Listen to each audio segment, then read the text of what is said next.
Yes, my family and I really were kicked out of church before. Yep, I know. I know what you're thinking. Nah, not you. Welcome, friends.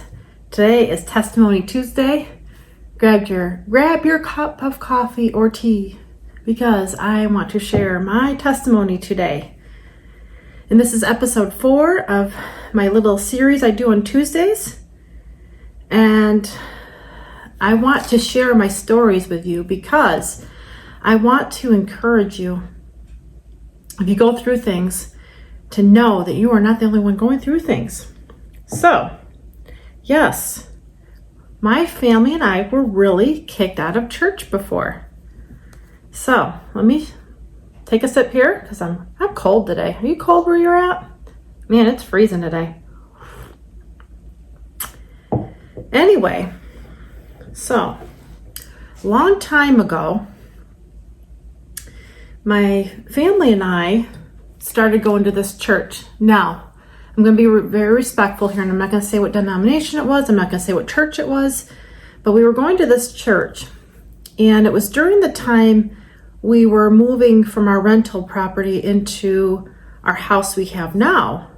So we moved into this house, we got settled in, and about 6 months later, we had the family over here move in with their little boy, and things were going okay, and neighborhood was nice. We were loving it. Little quaint little town in Western New York. And then the other 6 months goes by, and the family on the other side, they had lived there for about 30 years, I think it was. Very nice people, but they wanted to downsize to a smaller house. So they decided to put their property up for sale. And in the meantime, my husband and I, we were kind of watching people go in and out of this house, just, look at the house. And we were just kind of observing, who was looking, because our kids at this point in time were really little. So Jeff and I were really concerned about who our new neighbors were going to be. So this leads up to where I'm going. So just hang with me, take a sip of coffee, just be patient. We need to learn patience, don't we? Because this ties into why we got kicked out of church. So time goes on, and we're watching different families, go in and out and look at this house. And then I'm really trying to be careful on YouTube because I'm not sure if this will get, struck or not. So there was a certain couple that looked at the next door house. And it was a couple that, Jeff and I were really a little concerned. We're really trying to not be judgmental. I mean, we really don't. We really love everybody. And we were really concerned because of the certain lifestyle this couple portrayed could be. And what happened was we used to have back then at this old church we belonged to. Sorry, I always play with stuff on the table that my daughter leaves behind. So if you see me looking down and playing with stuff, that's just do you guys have that fidgeting problem? Anyway, sorry, squirrel moment. Anyway, so yeah, this group that we had within our church, we had this thread, and it was like a messenger group. I think that's what it was.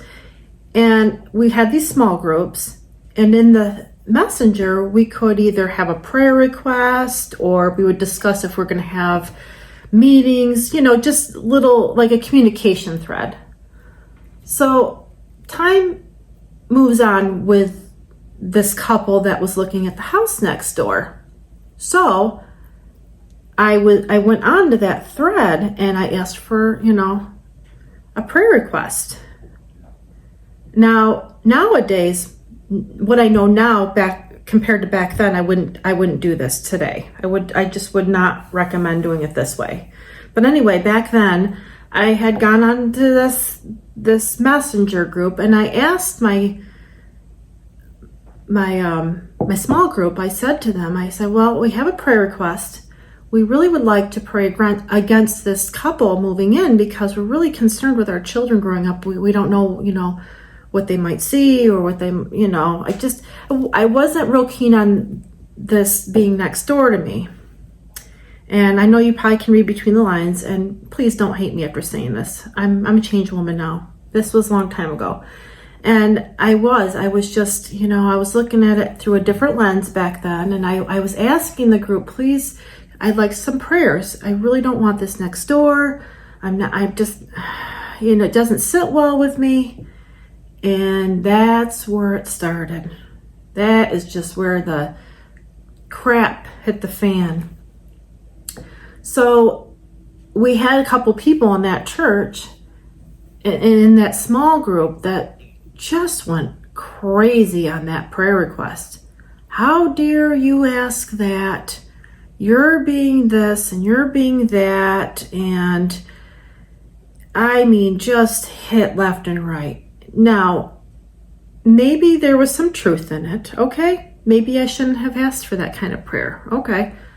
But how it was thrown in there, like my last video was talking about that, how we just throw things online and just like, wow, that's very mean-spirited. And I'm trying to remember the series of events. I remember this one woman who looked to me, she seemed to be worldly in a sense, but then had this like holier than thou attitude, and she really just ripped me into shreds.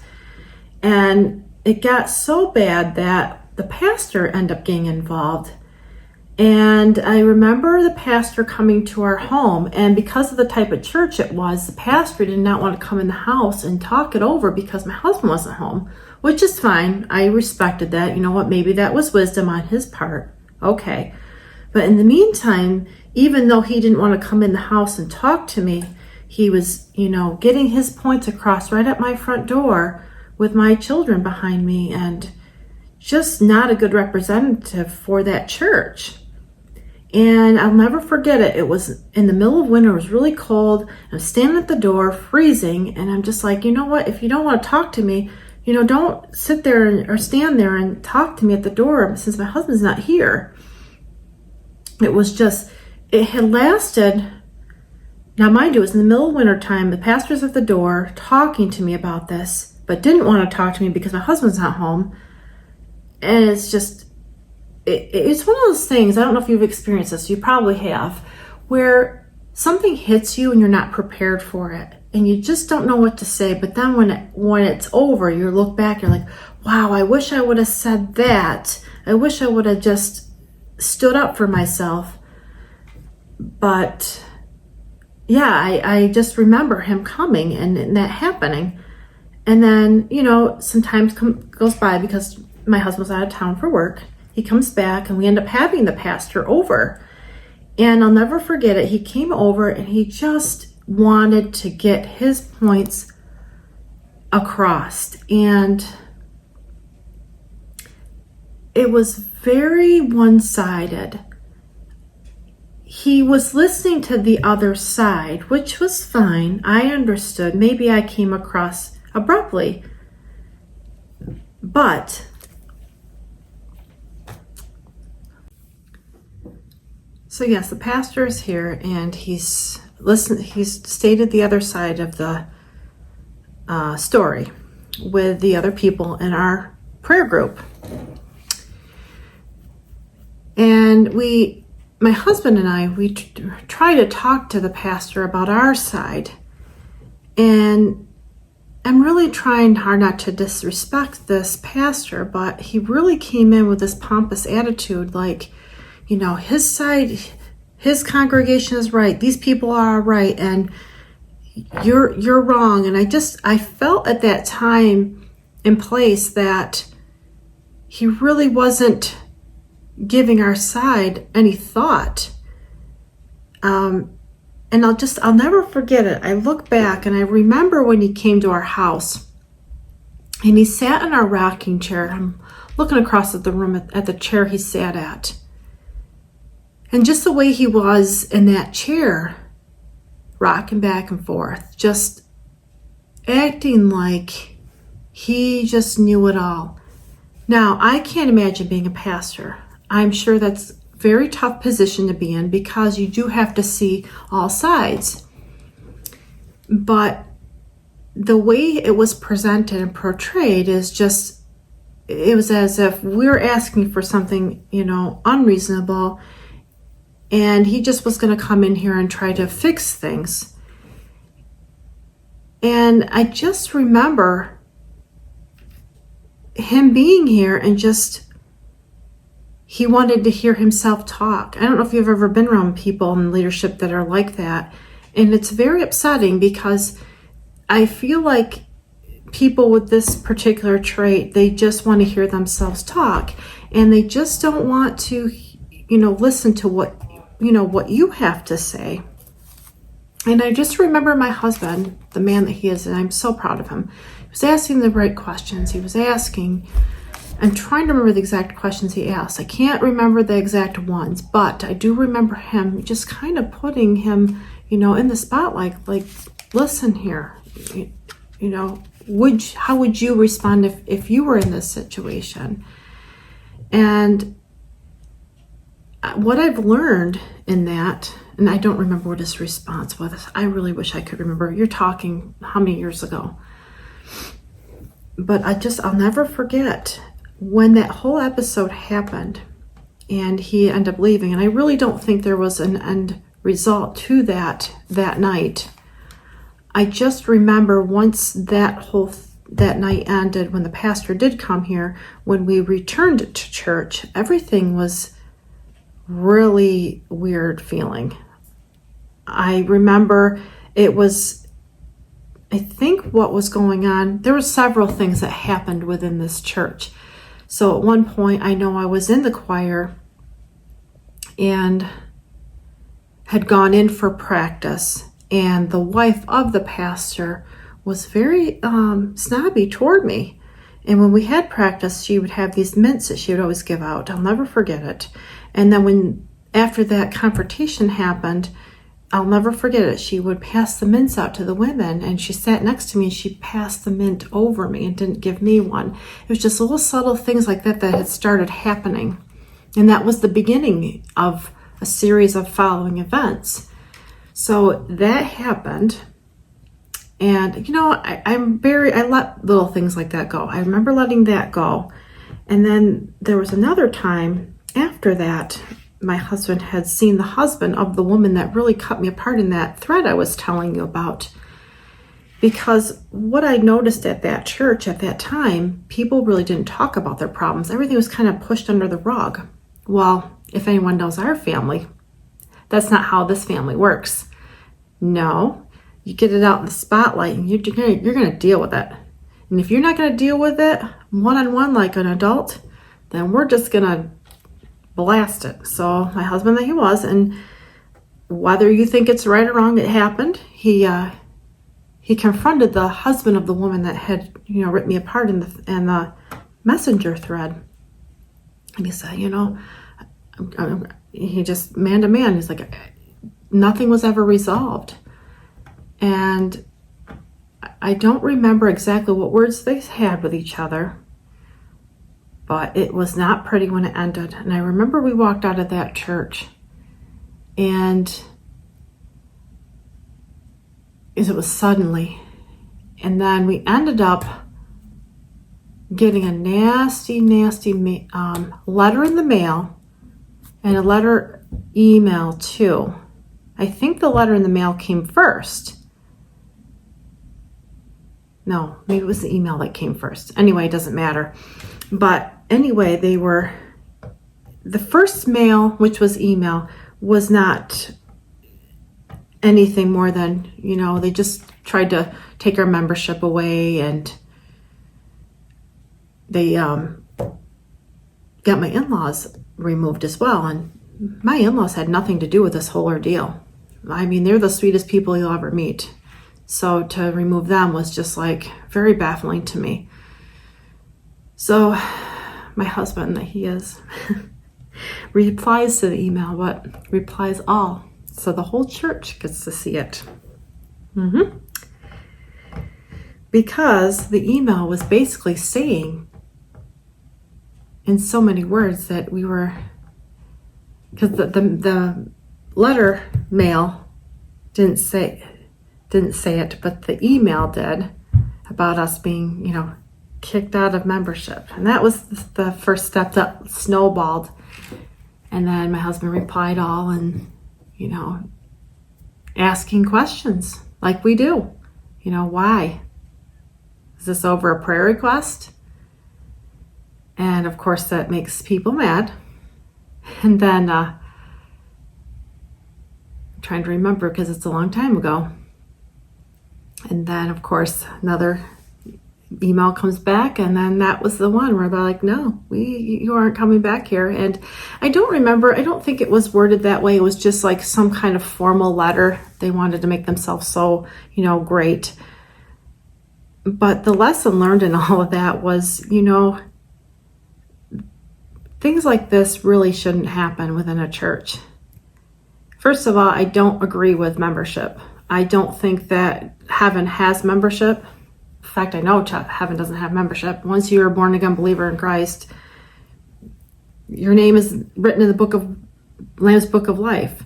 So there's no membership. And the church we go to now has membership, and that's fine. They're great. It's non-denominational, but that's part of the reason why we will not join a church again, because it was the whole thing that had happened there just really, made that relationship with membership really bad. Well, what happened too, as time went on from that letter and everything happening, it was real interesting to us because, and I'm not going to blast them, but one thing after another happened once our family left there. There was another close family to us that left as well because of other reasons that they had. And they were gone for a while, and they didn't go to church anywhere. We kind of went to other churches here and there after that, but it took us a long time because that was a huge church hurt. I mean, it really hurt our hearts. We poured our everything into, I almost said soul. I wouldn't say soul, but our hearts. We really poured into that church. I remember I would help, and, like I said, I was in the choir, and I became close to some of the women in there. And that was another thing that really hurt too, was once that whole debacle happened between the messenger thing and then Jeff talking to the husband, a couple of the women in that church just completely blocked me. It was really upsetting because I remember reaching out to one woman, and I even tried to tell her, I'm sorry this all happened. And this is a different woman. I'm really sorry this all happened. I hope that we can be friends. And she never talked to me. I mean, I sent letters and a gift and everything in the mail. I never heard from her again. In fact, I know on Facebook too, she just blocked me from everything. And that really hurt the most. Out of everything that happened, good, bad, and ugly, was the friendships I lost in that. And, I just wanted to tell you, just because you're part of a church or in Christian circles, this stuff really can happen. I mean, we are all human, and we have the flesh that gets in the way. So, just be careful. You can be close to people, but just really be mindful of what you're sharing and how much you open up to them, because I'll tell you, that whole church thing that happened a long time ago, that really ruined me for a long time. I didn't want to step foot in a church. It was really hard. It was a lot of talking it over with another close Christian friend, and it just really messed with us for a long time. I know my husband was really hurt as well. Where I was going with all this too is once we were out of that circle, I noticed something really interesting that happened, which is really sad, is that family left. Well, another family, actually it wasn't a pastor. He was a pastor. Another pastor came during this whole thing that happened, and he was a junior pastor, and he ends up, I found out later on, sadly, is that he was messing around on his wife, and that was a whole nother sad thing because they had kids and stuff. So the moral of the story was, once Jeff and I asked for prayer, and that just a prayer is where it started, I noticed back through the timeline, it's like, okay, that happened and that was bad, and then the family left, and then this pastor has this affair, and then just one thing after another, this church is just falling apart. And it made me think about some of the churches that are mentioned I don't think it's in Revelation. Well, it's in later part of the Bible where if the the foundation isn't strong, it's going to crumble and fall. So that church may have had all the religion and said all the right things, but there was so much unsteadiness within that church. I believe that the Lord allowed all of that to happen to get Jeff and I out of there, because I really wanted to teach my children, no matter what church we went to, we wanted it to be real as possible. I've always strived to be as real on camera, off camera, wherever I am as possible. So what you see on here is really what you get. And I've learned a lot with that, and I'm still learning a lot. I don't ever want to be out in this world and say one thing, but then I'm saying something else. Because I've learned with that whole thing that happened, it didn't stay. And I remember another family as I'm sitting here remembering, because there's a lot to this story that I'm not sharing on camera, because this would take probably hours. So I'm sharing our story and how we got kicked out of church.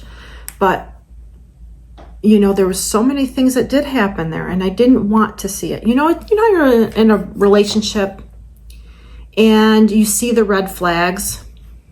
That's how this church relationship was with us. We saw all the red flags, but we didn't want to listen to them because the church was close to home. Our daughter was actually attending a program with them, and all this stuff was going on, and I was just like, we have to make it work. Well, if God doesn't want to make it work, he's gonna take you right out of that, whether you like it or not.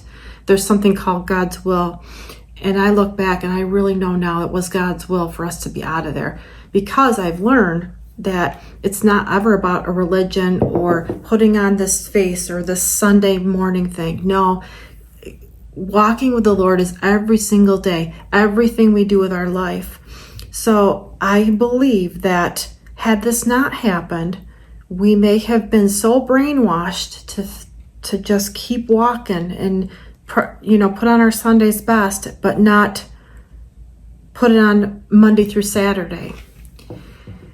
So why I share this testimonies with you is because I want you to learn from us. And if you see red flags, no matter if it's in church, no matter if it's at work, no matter if it's in a relationship, don't ignore those red flags, because they're not going to go away. Please take that as a sign to just run. And I do believe if you really are walking with the Lord and you're asking him every single day, reveal things to you, he really will. But he wants you to listen. And over time, if you're not listening, his voice is going to be silent more and more. So if you want his voice to be very, prevalent in your life, you need to listen to those red flags and just make those changes.